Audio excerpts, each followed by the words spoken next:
What is going on, guys? Pal in the shop, and tonight the 406 is back. If you're not familiar with this engine, I'll give you a little detail on it and what's coming up next. Let's check it out.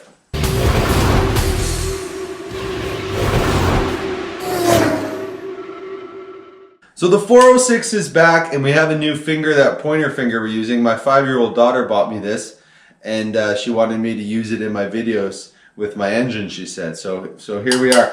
But the 406 is back. This engine was a trade-in. It had a white cam, really crappy heads on it, and the guy ended up trading it for another engine. He just kind of gave up on it. But I don't really know the history. I don't know who built it. It was rebuilt with like stock dish pistons. It looks like it's been decked. But now that we've run it, so what I basically did was put Vortec heads on it, better intake, cleaned it all up. Just tried to flush out all the failed cam material, check the bearings. I think I ended up just slapping some main bearings in it.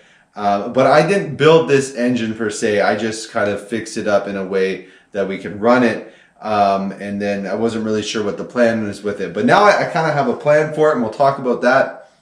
But I noticed some things now that I've pulled now that it's been dynoed, and I'll put a link to the first dyno video we did on it. Now that it's been dynoed and I've run it, I've noticed some things that I wanted to show you guys, so when you're building engines, you can avoid some of this stuff. So let's check that out. I want you to focus on these spots right here. So see this spot, see this spot, see the shadow right up and down the bore, and then again these spots all along where the head bolts are.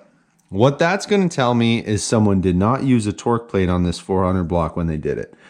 What a torque plate does is essentially simulate the cylinder head torque load when you're honing the engine. You're doing the final hone on the engine. It simulates a cylinder head and how that cylinder head is distorting the bore. So as you can see, these shadows align perfectly with where the bolts are for the cylinder head. And what happens when you bolt the cylinder head is it pulls on the block very slightly. It could be a thou, could be 2 thou, could be 3 thou, but there's some distortion here. These 400 blocks are the worst for small blocks for distorting because of how big the bores are, how close the bore is to the thread, and how thin the cylinder wall is in some spots. So you get pretty good distortion on the cylinder when the cylinder head goes on.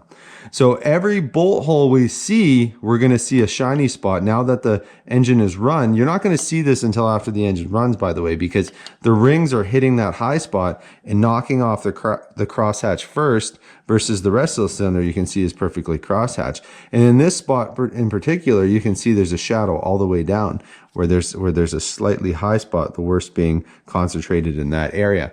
But when it comes to torque plates, just remember, you're going to ask your machinist if they do torque plate honing, and they're going to charge you extra for that. If you're building a 406 or a 400, I would highly recommend paying the money to have a torque plate put on. If you're building a 350 or anything like that, it's not the end of the world. You're not going to notice this is drastic. But if you're building a real high performance block, you're probably using a dart block. They really don't move too much. But I would never tell someone not to use a torque plate. But if you're really trying to do a budget build, you don't have to on a 350 block. But on the 406, I'd recommend it every time, because just about every time I see these not torque plate, you're going to have weird wear like that. So this only has dyno time on it, and it already looks like that. So imagine what it's going to look like after a while. It's not going to get any better. You're going to have real shiny spots there at each one of those head bolts. So the next thing I noticed, and maybe you can see it already, when I pulled off the intake, not when I pulled it off on the dyno, this wasn't here, but when I pulled it off when I'm disassembling here, is I noticed this right here. And if you don't know what that is, that's an oil gallery plug.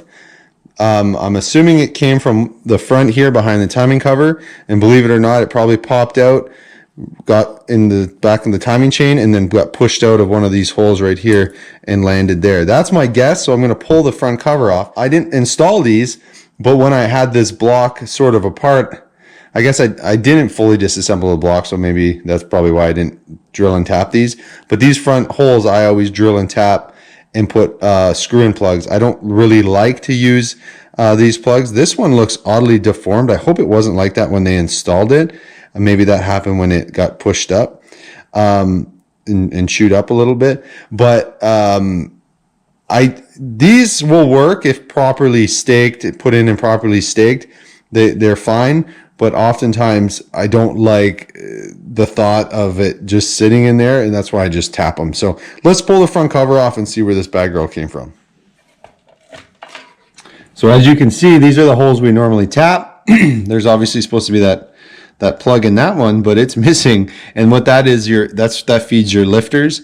And the scary part about that is you can end up with a valve train noise because you have a reduction in pressure on your lifters. But you might not notice that on your oil pressure gauge as much because it's kind of at the end of the line, maybe a little bit of idle, but you're not going to really notice that too much when the RPM comes up. I'll check the dyno sheets too because when we were doing the test, we had the intake off. So this would have happened later on, maybe the last few pulls that this would have happened. I'm going to go back and see if there's a reduction in oil pressure at all during the pull. If I have that information, I'll see it on the dyno chart. Sometimes it's on the chart and sometimes it's not, or on the graphs and information. But we didn't notice anything when we were running it that we had lower oil pressure. So that's the kind of scary part with some of this stuff. And that's why it's better off just to drill and tap them while you're doing it rather than having to deal with this later. And the scary part is too, it looks like they're all staked too. So that what that is, you install it and then you hit it on the edge here with a punch, kind of gives it like a little bump so it doesn't pull out. But this one pulled out. This one popped out. So that's pretty. Another thing to make a note of is this spot right here. So normally when I tap these at the same time, I take a die grinder and I kind of round this edge back because you can see that slight indentation line right there. That's where the timing chain at some point was touching the block, and we don't want that. That's with the double roller timing chain. You get that sometimes, especially with the late model blocks, the roller blocks. But you want to just take that edge back, and normally I do all this before the block goes to the machine shop. So I tap these. You can also get your machinist to do that, and sometimes they have a fixture actually a grinding fixture that just goes right on here and grounds this edge off a little more uniform. I just do it with a die grinder, but I'm just going to be temporarily putting a plug back in here, and I'll explain that in the next video because we're just going to do some more dyno testing on this block before we completely pull it apart.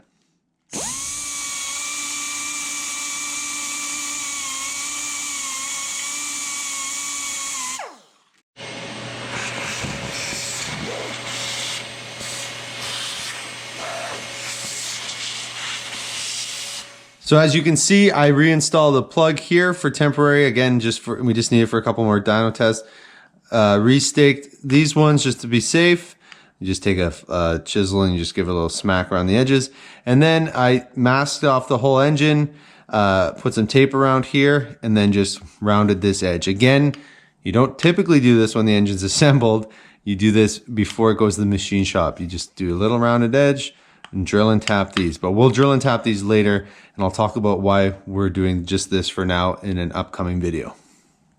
So there's going to be more videos coming up on this 400. I want to put it back together for some dyno testing. We're going to be swapping heads. That's a hint coming up for you guys that want to see Vortex versus aluminum NKB heads. But the takeaway from this video is it's never a bad idea to use a torque plate, especially on a 400. It's never a bad idea to tap those gallery plugs before it goes to the machine shop. And it's never a bad idea to round that edge off before or behind your timing cover before it goes to the machine shop. Don't forget to hit that like and subscribe button if you like content like this. And let me know what you guys want to see done with this 400, this 406. We do have some plans for it, but I want to know what you guys are thinking. Thanks, guys.